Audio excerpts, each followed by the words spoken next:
Hello, ladies and gentlemen, welcome back to the channel. My name is Mark Gordon. We're back in my sister's room, and finally, we're back with another video. I think the last time we uploaded was 4 days ago. I said I think, but I actually know exactly when the last time we uploaded was, because I got it right here on my little cellular device. And it was a cheap cars video. But before that, we did the top 25 best Pontiacs of all time.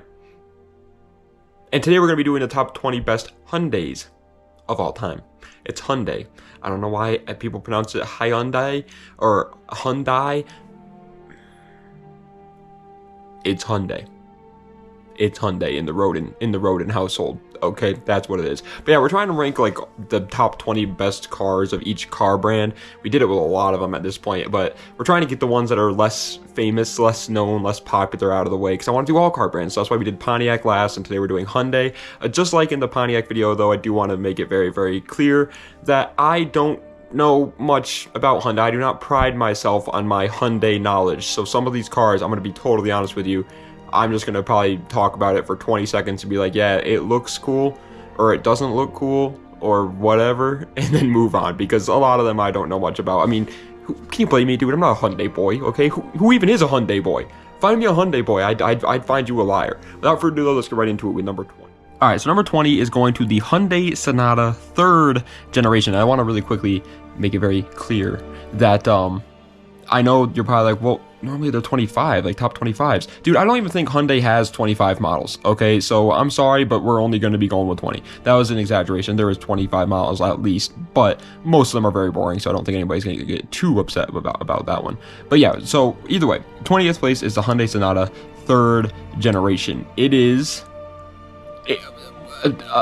It looks kind of like an old Jaguar thing, in my opinion. But besides that, that's about it. 19th place, however, is a big step up in my opinion, because it's going to the Hyundai Accent 2nd generation of the Hyundai Accent. This looks like a car that you would like be watching a compilation of hill climb racing videos. I'm not talking about the hill climb racing from like the mobile app. I'm talking hill climb racing as in like actual hill climb racing.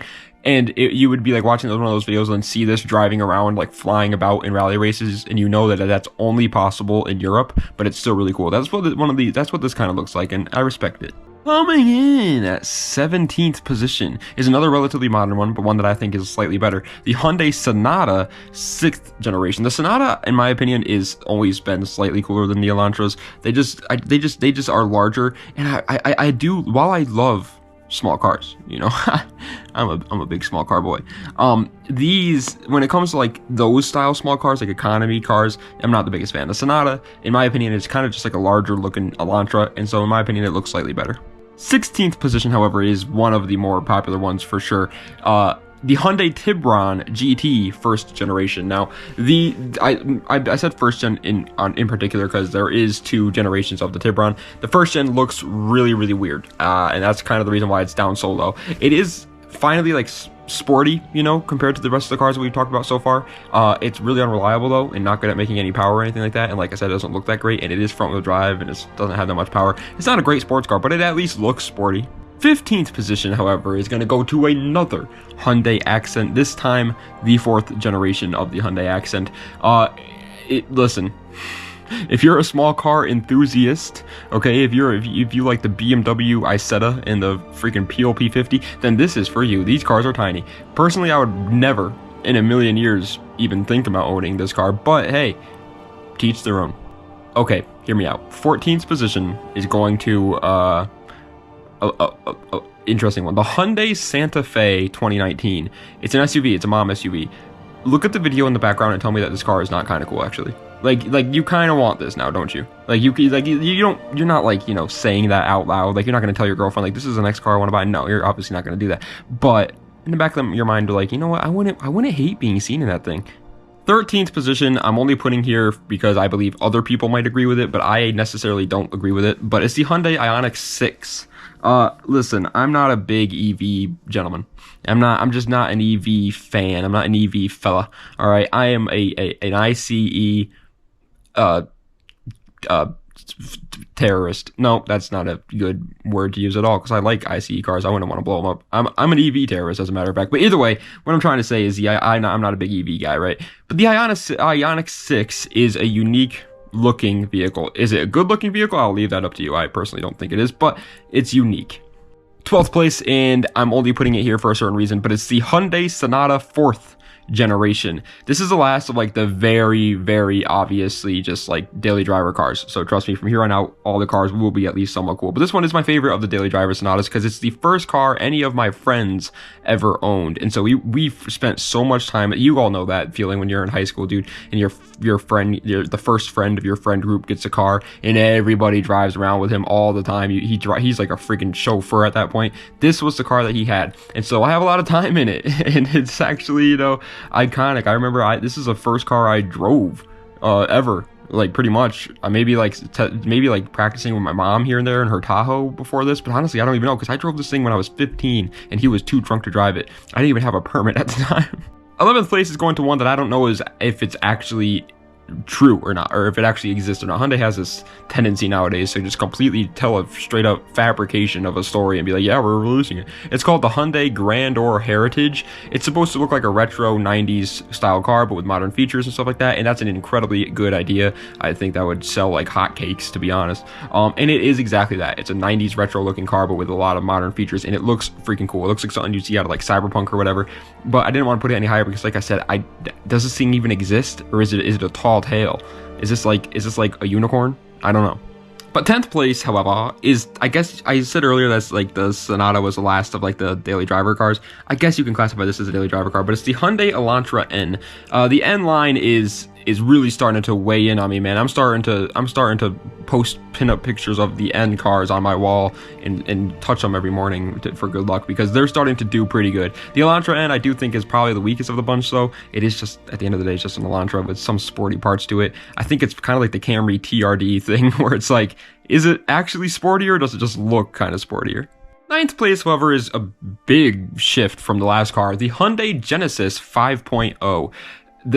Listen, they have some interesting Genesis vehicles nowadays, and I've said this before, and I'll say it again. Genesis cars are like, they're walking with giants, and that's a good way to get stepped on type of deal, because they're trying to like appeal to the S-Class crowd and the 7 Series crowd and the A6 or A7 crowd from Audi, and they're doing it for a lot cheaper. When Lexus did that in the 90s, it did end up working out for them, but it took some time, and I feel like that's exactly what Genesis is going through right now, and they just got to keep it up, because these cars are good cars. This car is a good car. It looks good. It's fast. It's reliable. It's comfortable as hell, but they're just not there in terms of hype yet.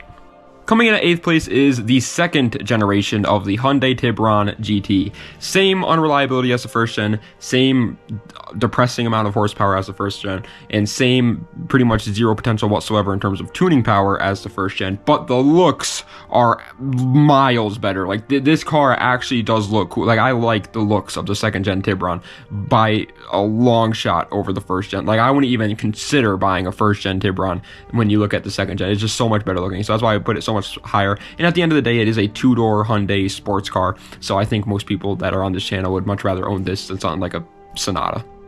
7th place, however, is going to such an oddball, but I actually freaking love it. The Hyundai Kona N. The freaking SUV, crossover SUV. I don't even know what it would be called technically.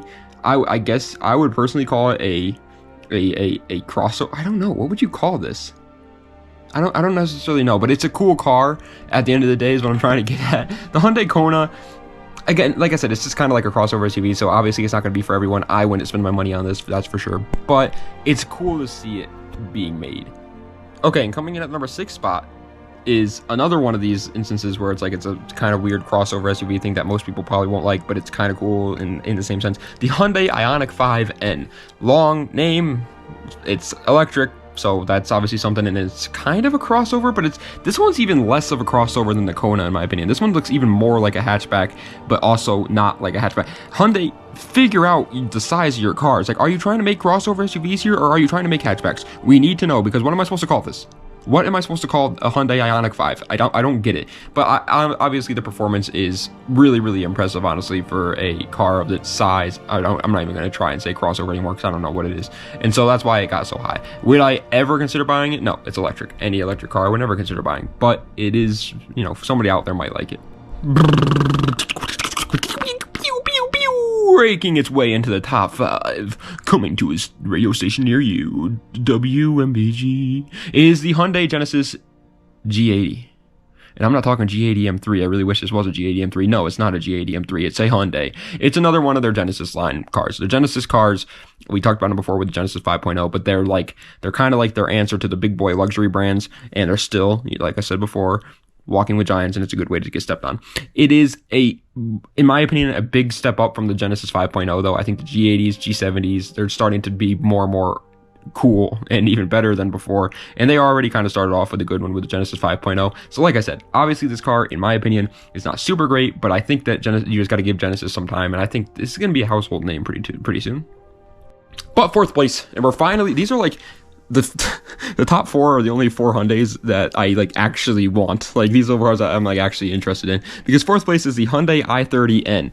This thing is actually really cool. It's a lightweight front wheel drive little hatchback that actually looks good. I'm not usually a big fan of hatchbacks. I really just, I don't know, it's just not my thing. And this one, but that's one I actually think looks incredible. They're also rally monsters, dude. So if you like rally racing, which I mean, if you watch Mark Roden, chances are you do like rally racing, because I talk about it all the time, then you probably like this car. Like, they're just good little handling front wheel drive cars. The fact that they are front wheel drive is obviously a little bit disappointing, but at this point, it's a freaking hatchback. When was the last time you saw a rear wheel drive hatchback? So you should probably have expected that. And coming in at 3rd place, the bronze medal is, in my opinion, slightly better than the i30, the Hyundai Veloster N. I think the Veloster is just slightly cooler. It looks a little bit better. It's a little bit larger too, and in my opinion, having that little extra space goes a long way, and its performance is slightly better too. The Veloster N is like a contender up against like Civic Type Rs nowadays, and that's really good. The front wheel drive hatchback market, the hot hatch, front wheel drive, hot hatch, whatever market, is not a scarce market at all. There's a lot of companies making a lot of cars for this market, and so to be able to compete with like the top dogs of the class is impressive, especially from a company like Hyundai, where it's like they pretty much just started trying to make cool cars. It's actually really good. Good job, Veloster. But coming in at 2nd place is an obvious one. You guys knew it was going to be pretty high. I talk about it in almost every single one of my videos. The Hyundai Genesis Coupe. In my opinion, the Hyundai Genesis Coupe is so far the coolest car that Hyundai has ever released, and that should give you a warning as to what 1st place is. But yeah, it's, in my opinion, everything that I wanted to see from Hyundai. And in my opinion, I think this is what really put them on their map for the future of the whole like N line and all that stuff. The Genesis Coupe. This is like when they started to, like, this is when it was obvious that Hyundai was starting to care about sports cars and stuff. It's rear wheel drive, has up over 300 horsepower if you get the freaking V6 BK2. That's really good out of Hyundai. Is it reliable? Not necessarily. Is it good for making power? Definitely not. Is it heavy? Yeah, you know, it definitely has a lot of kinks to work out for sure. It's not a top of the line car or anything like that, but it's still something really, really cool and probably a blast to own and drive. So like that, in my opinion, makes it a really, really cool car. Also, it just looks good. The Genesis Coupe looks awesome. But yeah, like I said, it is the best car that they've made so far, but the best Hyundai, in my opinion, is one that they haven't necessarily made yet. The Hyundai Envision 74. This thing broke the freaking internet when it came out, and honestly, for good reason. The Envision 74 is just it is exactly what car guys wanted. And this is like, maybe it was just a publicity stunt, because it got a lot of hype. You know, people all over the internet were talking about the Envision 74. It was a hydrogen car. It was a retro styling, but with like race car parts on it and still modern features and stuff like that. It is truly exactly what car guys want, except for the whole hydrogen part. Obviously, people would rather probably have an internal combustion engine than a hydrogen engine, but it's still obviously much, in my opinion, much better than a freaking electric engine. So, and that's cool. But either way, it is exactly what we've been wanting. It's exactly what we've been wanting for a long time, for car companies to go back to the roots, to make retro style cars with just modern features, resto mod your stuff. And Hyundai was the first to do that of all, which is insane to say, but it's a very good sign to show what Hyundai's future holds for it. They're clearly starting to care more about their enthusiasts rather than just everyday buyers, and that's awesome. So the Envision 74 is a great car. Everybody loves it, but we just need to make sure it actually exists first. But ladies and gentlemen, that is the end of today's video. I hope you guys enjoyed. If you did, be sure to like, comment, and subscribe to the channel for more content just like this. Let me know what other videos you'd like to see in the comment section down below. And I know I've seen the comments. I've seen the comments, guys. You guys want to see the top 25 best Toyotas of all time? Well, don't worry.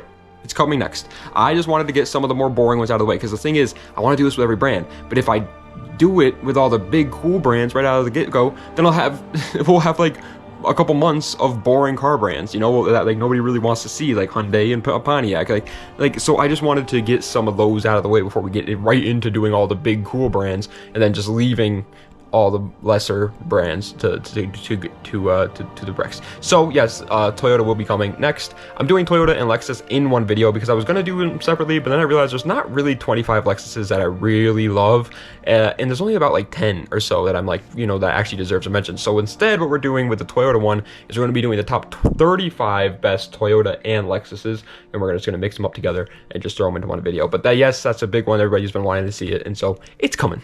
It's coming. Okay. All right. Also, for those who don't know, yes, I'm in my sister's room. I've explained this in 5,000 of my videos. I've only uploaded 780 something videos, but I've explained it in 5,000 of them because I've made 4,300 videos that I haven't uploaded, and in every single one of those videos, I've explained it too. This is not my room, but I like to record in it for some reason. I don't know why. It just gives me solace. My sister's room is so comfortable. It's so cozy. Women just have that touch, man. They just know how to make things comfortable. Okay, sorry. Call me Fruity McPebbles boy. I don't care if you call me Jared the Pebbles man. Whatever. Okay, I like the room. It's comfortable. I like talking in it. It feels nice. Anyways, that's it for today's video. Thank you guys so much for watching. Das Vidania, and I have been consumed by Black Ops 6 at this point. I am literally have no life, so I'm sorry for not uploading in 4 days, but that game is freaking doing something to me, man. They got me. I feel like I'm 14 years old again. But anyway, Das Vidania. Have a nice night.